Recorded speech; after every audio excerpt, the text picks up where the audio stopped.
Hello and welcome to today's webinar. If you require any technical assistance, please phone Redback Support on 1-800-733-416. If you would like to listen to this webinar through your phone instead, please dial in the number and passcode in the grey bar below. Today, the AAA presents Aircraft Noise Measurement and Metrics. This webinar will look at aircraft noise measurement, sensitivities, tools, and products. The opportunity to ask questions will also be provided. To ask Matt a question, please use the navy hand icon on the top right-hand side of your screen. Questions will be answered throughout the webinar. Before we start, I would like to take the opportunity to thank Matt for his time today and also in preparing for this webinar. I would also like to take the opportunity to provide you with a couple of updates from the AAA. AAA National Conference is only 8 weeks away. Don't forget to register your attendance, to expand your network, develop your knowledge, and be inspired through a range of speaker sessions and interactive panel discussions. Airport Safety Week, taking place from Monday 14th to Friday 18th of October. Only 3 weeks to go. Register to receive daily resources throughout the week, take part in a daily quiz to win prizes and see how other airports are marking the event. Without any further ado, let's begin the webinar. Thank you very much. So my name is Matt Shepherd. I work with 270 Aviation. 270 Aviation has been in Australia for around 10 years now. We originally began as a Dutch office, but we now have offices scattered across the planet. The organisation was created by two research scientists who worked in the Dutch NLR building, where they did research into aviation and system performance, and they had a passion for developing projects and implementing things which were based on sound logic and reasoning, and so that's the way 270 operates. We come up with innovative solutions to deliver results for our clients that are based on facts and are achievable. So I'd like to talk about aircraft noise measurements and metrics today. I noticed yesterday the Federal Minister for Urban Infrastructure made a statement on the radio that designing flight paths was an immensely complex task. And one of the main reasons why it is such a complex task is that there is so much involvement in working with the community to develop up the most effective and efficient yet environmentally sound flight paths designs possible. We have to, in doing that process, look at ways to minimize the impact on the communities while achieving the best possible outcome for aircraft, all within the overall parameters of the physics of aircraft flight. So I'd like to talk about some of the sensitivities around the perception of aircraft noise today. Just go through a brief introduction of the noise measurements, the tools and products that are used to do it, and provide a small amount of background to the noise and aircraft noise standards. So firstly, aircraft noise. I think talking about aircraft noise in general and the products and the ways it's measured, it's important to consider that despite all of the measurements that go on, the way that people perceive noise is affected by so many different features that it can't be defined very clearly or easily just by talking about numbers and facts. Some of the things that influence the way noise is perceived by the community are the types of aircraft that operate, so whether the aircraft is a jet or a non-jet. They put out different levels of noise. They're also a different size aircraft, and I'll talk about that again shortly. The types of procedures that aircraft fly will affect the types of noise that are output of an aircraft at a particular level. So two aircraft at the same level flying different procedures will be generating different noise elements. The speed that an aircraft is operating at, obviously, and the altitude that an aircraft operates at affects it. The frequency, how often aircraft fly over a particular community affects the perception of the noise levels. And also, a community's experience and their attitude to noise can affect them as well. So a community experiencing noise for the first time will perceive it to be much more impactful than a community that always has aircraft noise over it. And of course, where you are located in a city or a rural area could significantly impact on your perception based on the ambient noise that's surrounding you. So talking firstly about aircraft noise sensitivity in terms of flight paths, we often talk about continuous climb and continuous descent operations when we discuss flight paths. And there's a lot of work been done to look at the impacts of noise and discussions around the continuous climb and continuous descent model. Essentially, this is an ICAO promoted initiative which talks about allowing an aircraft to fly its most fuel-efficient, cost-effective, and also least noise-creating profiles on descent to an airfield and climb out of an airfield. Legacy systems, the way that aircraft have been processed into airports around the world and also in Australia, have often relied on a step-down operation where ATC issues descent clearances to aircraft at progressively lower and lower levels, requiring the aircraft to level off and maintain level for a period of time and then commence descent again. Each time an aircraft commences descent, they turn the power off and the aircraft starts to descend or fall out of the sky in a controlled manner. Then the aircraft has to level off. The pilot's required to put on power, which increases noise, increases fuel burn, increases carbon emissions, and therefore is a much more noise impactful operation. The idea of continuous descent is that we have a mapped out lateral and vertical trajectory for an aircraft which takes it from top of descent and allows that aircraft to commence descent at the very last moment possible, to descend in a continuous, fuel-efficient, minimizing the noise impacts all the way down till the runway, and the pilot generally will only require putting on power as the aircraft is within the last mile or so of touchdown, which is generally well clear of residential areas. The continuous climb model is a similar concept. It's discussed less often, but it's actually equally or even more critical in terms of noise and also fuel efficiency. Calculating a trajectory for an aircraft from a runway up to top of climb that means the aircraft doesn't ever have to be stepped up or maintain a level on the way, means that aircraft that are at their heaviest and most noisy and lowest operation initially aren't required to level off and create large noise footprints over large areas. And also it enables the aircraft to climb as quickly as possible to the most fuel efficient altitude to operate. And the higher the jet aircraft go, basically, the more fuel efficient they become. So when they're the heaviest and the noisiest, we don't want them maintaining low levels on the way out. So in terms of going through an airspace design process, bringing in continuous climb operations and continuous descent operations is one very clear way that we can manage the process of aircraft. So while you might see a flight path published on a track, the vertical navigation elements of that flight path will have a significant impact on how noise is distributed across the community. Another way that noise is interpreted by the communities is their location in terms of the flight path. So obviously if you're on a higher point away from the airfield, you'll hear the noise more greatly. If you're a lower distance or a lower point from the airfield, which can be actually quite close, particularly with valleys, you can have noise shielding, which means that you don't hear the aircraft for all of its low operations it travels from, in this diagram, from the right to the left.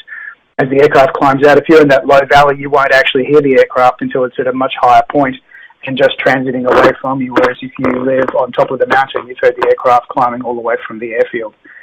So that impact and the duration of the noise for you can be interpreted quite differently by communities.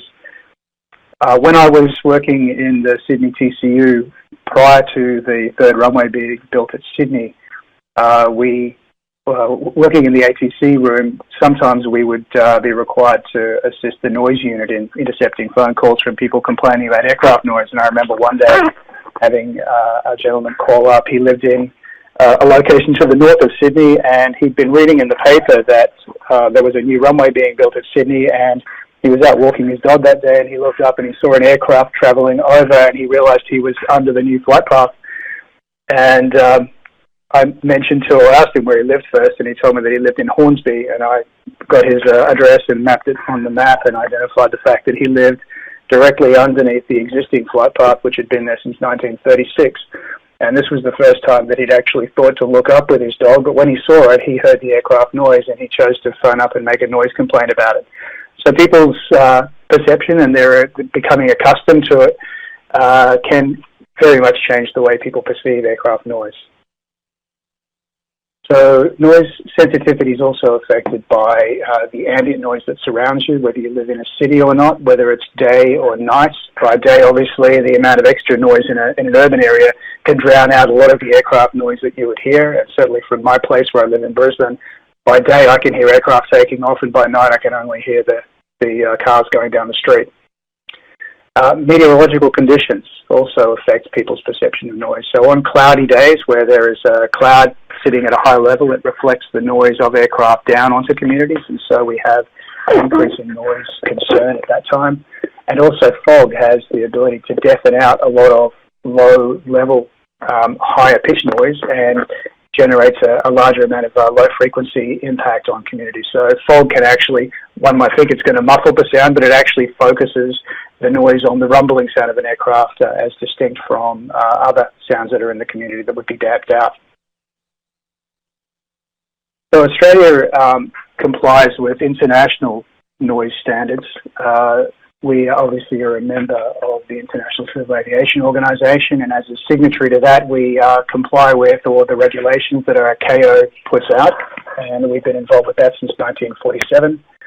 In 2001, ICAO produced a document called the Balanced Approach to Noise Management. It was designed to provide guidance to all member states or air navigation service providers around the country, and indeed all governments, on how aircraft noise should be managed. And they listed 4 ways to manage aircraft noise, starting with the most direct and then moving out to the least direct. The first one is to target the reduction of aircraft noise at its source. So this was around getting aircraft manufacturers to build quieter aircraft, and also encouraging state governments or federal governments to bring in place noise standards that would regulate the types of aircraft that could be flown and put regulations in place to minimize that impact.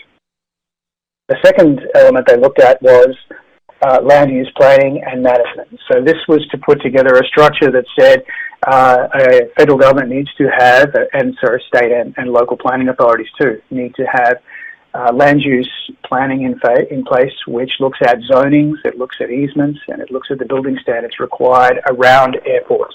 And I'll touch on that a little bit later.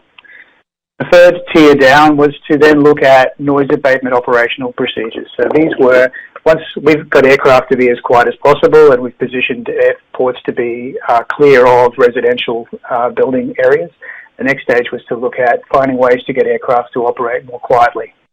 So these noise abatement operation procedures are things such as using noise-preferred procedures, putting in new routes, or putting in runways which would be used in a manner which minimized noise to particular communities.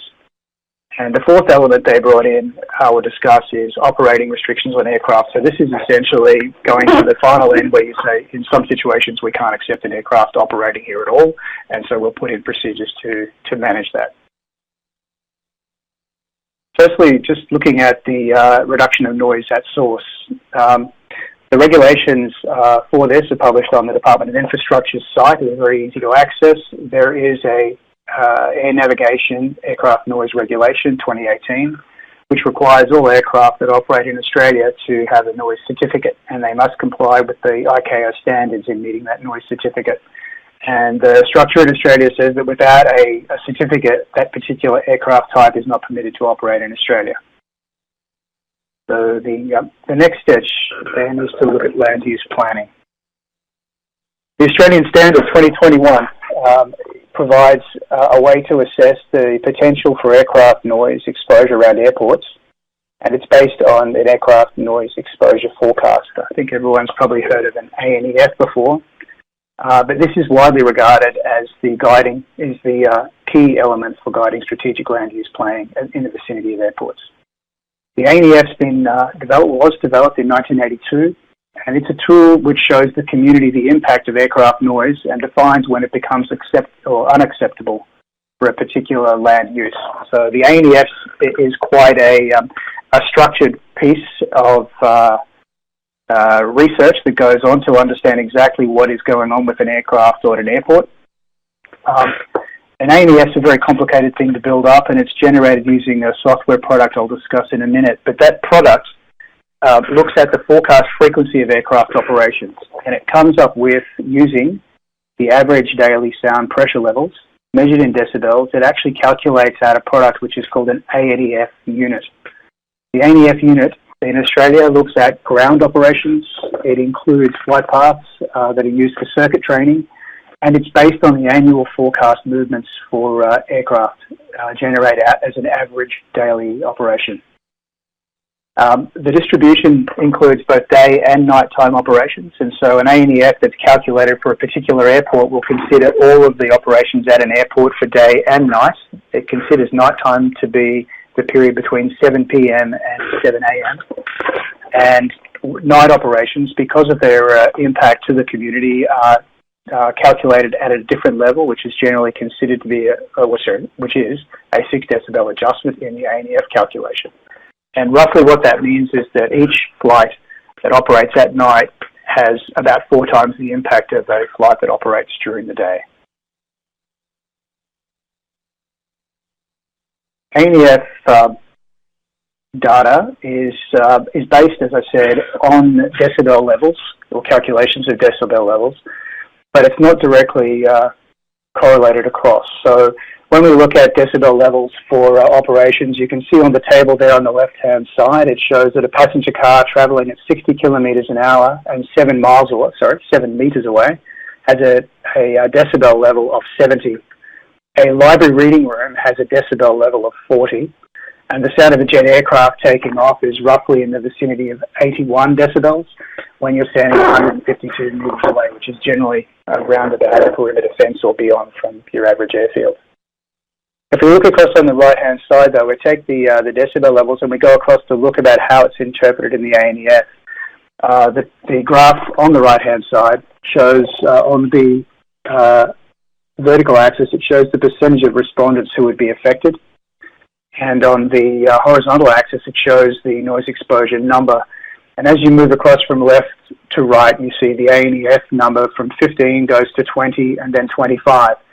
If we go across to 20, that graph tells us that with an ANEF exposure of 20, the roughly 10% of people in the community would be seriously affected by that aircraft noise.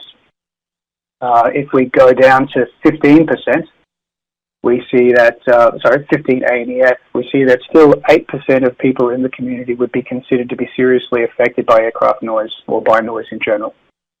So this table actually has been used as the basis for setting up some policies within Australia which discuss the fact that the 20 ANEF threshold is considered to be acceptable as a noise level for residential housing.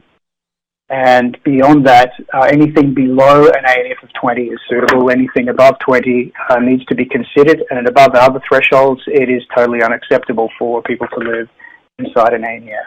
So I'll just take you to an image which shows this in a little more detail. We use a product to calculate the ANEF. It's called the Integrated Noise Model. This is the standard that's been used in Australia for a long period of time. It was developed by the FAA to evaluate aircraft noise impacts. And the INM tool takes all of the data, goes through and crunches it and generates out a score. There is a new tool which is under evaluation at the moment in Australia. It was also developed by the FAA, and it's called the Aviation Environmental Design Tool, or AEDT. The design tool is in a transition to being used in Australia at the moment, and part of its advantage is that it doesn't just consider aircraft noise. It also calculates fuel and burn emissions and noise into a single product which can be used to evaluate the development of flight paths and the interpretation of flight paths to the community. And I'm talking a lot here about ANEF. ANEF is the land use planning element. I'll talk about some other elements as we move forward a little further. The INM tool, which is used to calculate it, and also the AEDT, which produces similar ANEF scores, takes some information that airports use and have available all the time. So firstly, it takes the runway mode. It looks at which runways are going to be used at a particular airport. And then it looks at what times of the year and what the weather phenomena will be that will influence the runway that's going to be expected to be used. So once we have the expectation of runway usage, we can work out the balance for how often aircraft operate in and out of a particular airfield. And then we apply that to the schedule of operations at an airport. So the In the purposes of an ANEF, it will be the forecast schedule that an aircraft is going to, or an airport is going to have. And that data is then put through to process to calculate out an ANEF, which looks a little like the one on the right-hand side, but if we go to one that's probably a little more familiar to us, I can take you to one here in Australia. So this is the Sydney Airport ANEF. The ANEF for Sydney Airport, based on the Australian standard, says that a noise level of less than 20 ANEF units is acceptable for residential housing. So the area coloured on the screen, which has no dotted lines around it, so the greater part of the Sydney Basin, as you can see there, is suitable for residential noise.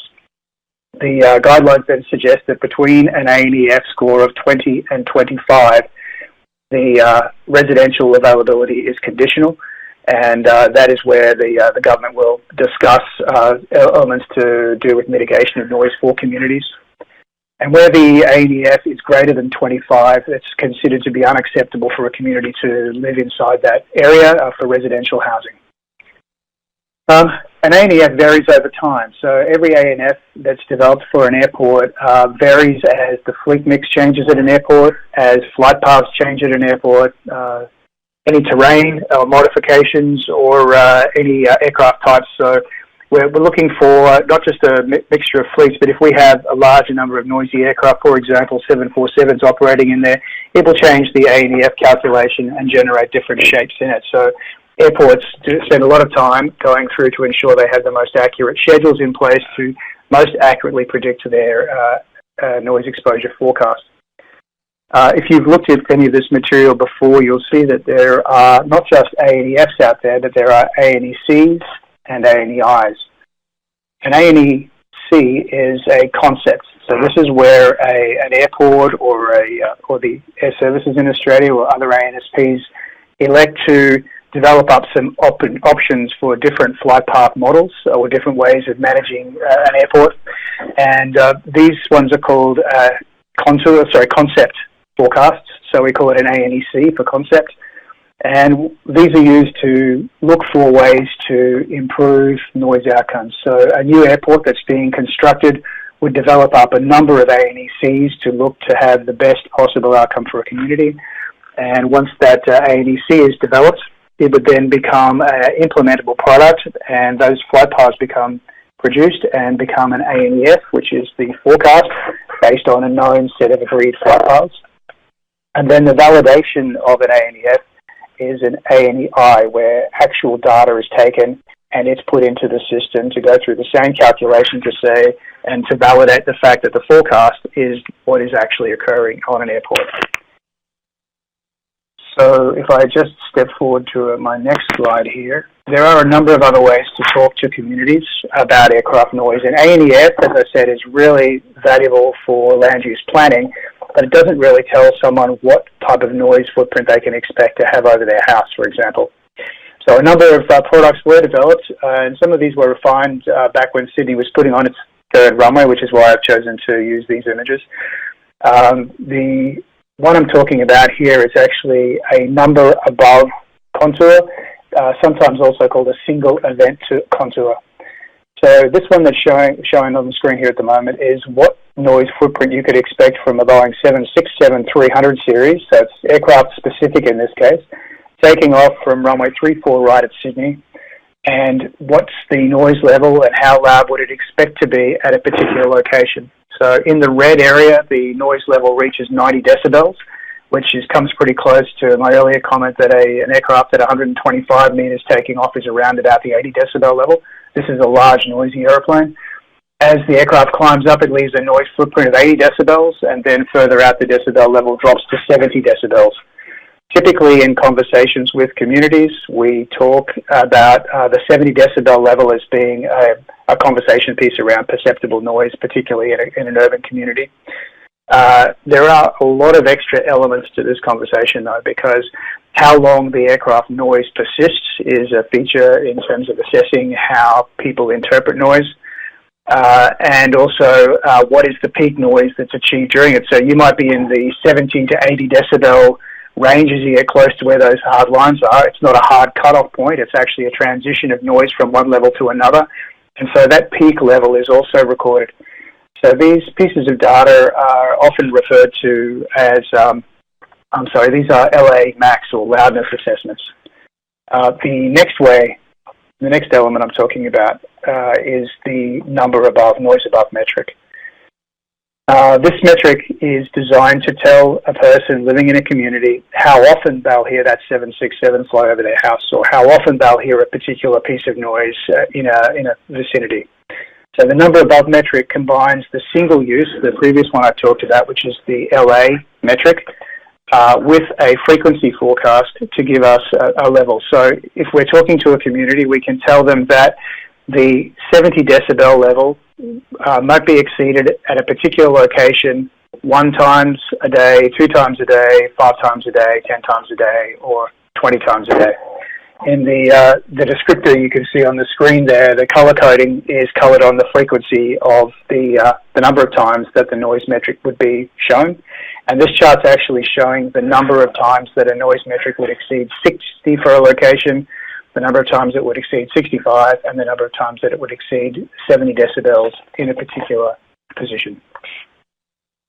These metrics aren't currently used for land use planning, but they are particularly useful for explaining to a community what it will be like if you live in a particular suburb, such as Des Moines. You might have aircraft fly over your house 12 times a day above N70, and so you can then understand what the impact might be to it. These metrics are generally presented as a daily basis rather than presented as weekly or monthly or hourly. So typically when you see an N70 metric being published, it'll be written down as N70 with a hyphen and then the number of times that event would occur. As you can see in the middle of this descriptor here, it's actually showing that N70 would be greater than 200 times in the middle around Sydney Airport.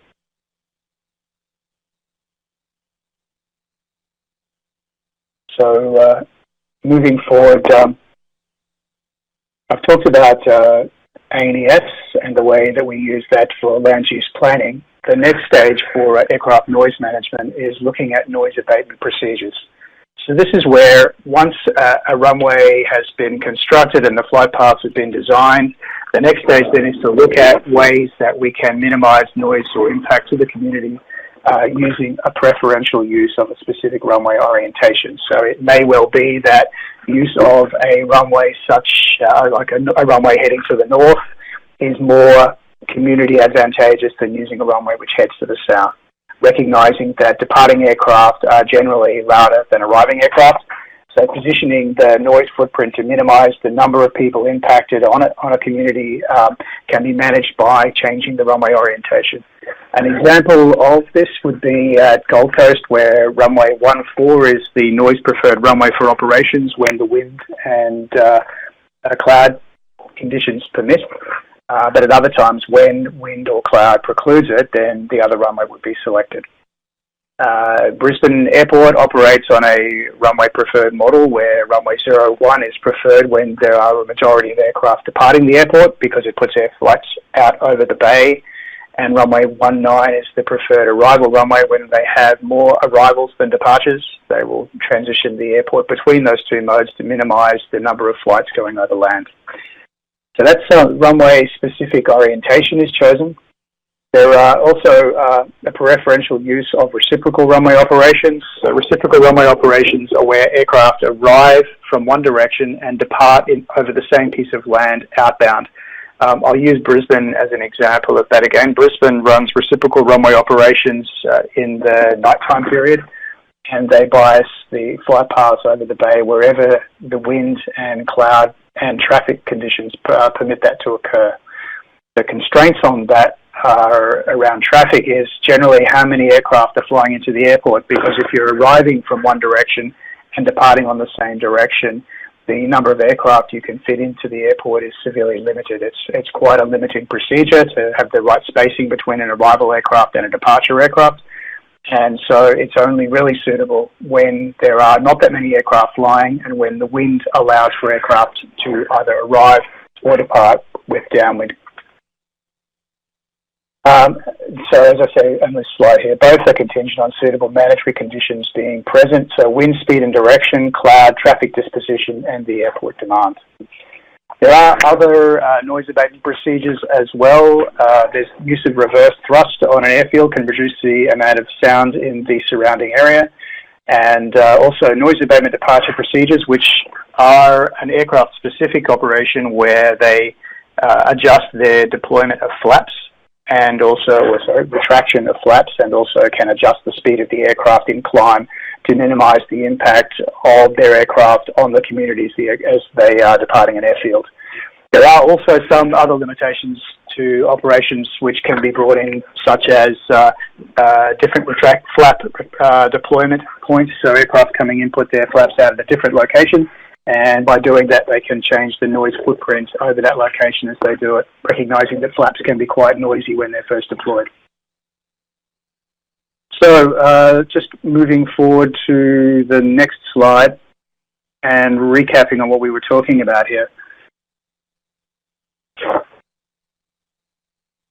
So aircraft noise generally targets initially noise reduction at source. So that's about bringing in flights or aircraft that are generating the least amount of noise that is considered suitable for the environment, and those aircraft require certificates. Land use planning using the ANEF system to structure how the land use is used, and what land is suitable for residential and what is suitable for commercial and other elements.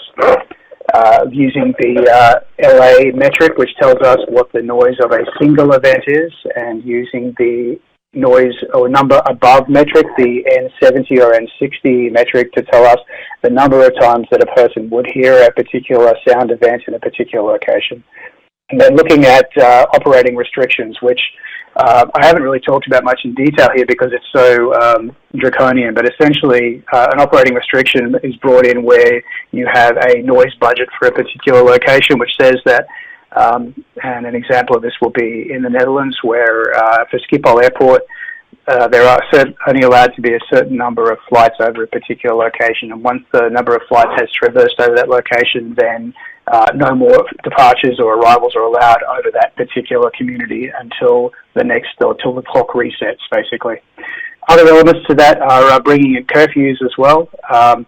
And a curfew obviously is in operation at a number of airports around Australia, but it's an absolute last resort because it's such a restriction on the community surrounding the airport and also on the airport operation itself. I talked about noise metrics, and I discussed the ANEF, the single event, and the N metrics, and I've also talked through the perception, so where you can take it to a community, a great deal of information about aircraft noise. An individual's perception of what that noise is like will be quite different depending on where they live in a particular noise area as well. So while one description will work for one person and they'll understand it, another person living only a couple of streets away will have an entirely different perception of the same noise event and have quite different concerns. So I'm looking to bring to the end of the presentation, so I'd be happy to take any questions that anyone's got.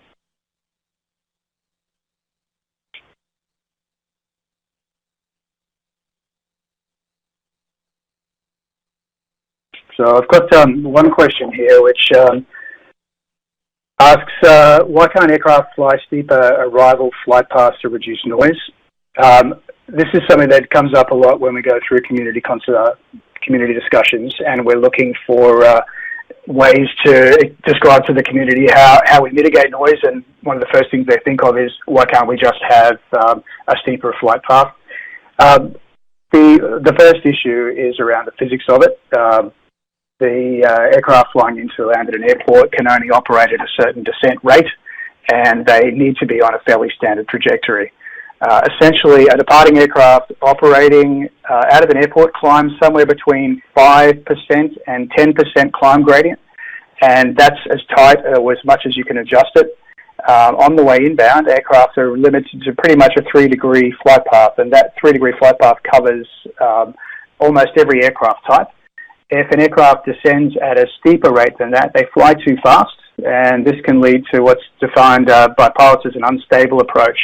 Unstable approaches are something which is required to be designed out by every safety system, but it means that the aircraft is too fast to land and would have to go around.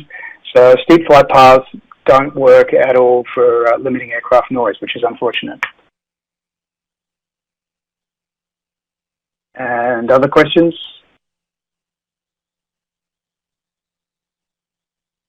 Okay, yeah. Where can you go for more detail on this? There's a number of websites out there which help. The Department of Infrastructure has a noise metrics website, which you can go to read some material, but I found that the Air Services website also has some fairly good information. And additionally, the Department of Infrastructure has the National Airport Safeguarding Framework, which I think if you've been involved with airports at all, you'd be aware of. So the National Airport Safeguarding Framework, Guideline A talks about aircraft noise, and so it's not actually listed in the department's site under aircraft noise itself, ironically, but if you go to the Safeguarding Australian Airports and go to the National Airport Safeguarding Framework and look for Guideline A, there are a number of sheets there which you can use to brief yourself on, and they go into quite a lot of detail around how the framework is constructed, and also provide some of the background into how the ANF was developed, and it makes for quite interesting reading. And so next question, let me just read this one. There must be a lot of assumptions in developing ANF. What are the hardest variables or unknowns to consider when developing ANFs? Okay, ANFs, you're absolutely right. They are very complex to develop. And I think one of the biggest assumptions that an airport has to make is in determining what their schedule is going to be moving forward. Predicting the number of aircraft types and the number of operations that they will have at an airport really does affect the ANF very significantly. I think it's probably the biggest factor. A lot of the elements that go into an ANF otherwise are fairly hard and fast things. So if an airport is an established airport and the flight paths aren't changing, then that's stable.